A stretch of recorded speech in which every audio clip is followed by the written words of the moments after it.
কি ঘুম ধরে? হ্যাঁ মাহমুদ, ঘুম ধরে?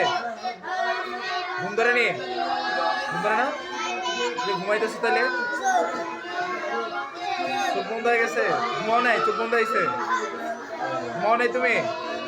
চোখ বন্ধ হয়েছে না? যাও যাও, চোখ পানি দিয়ে আসো তো।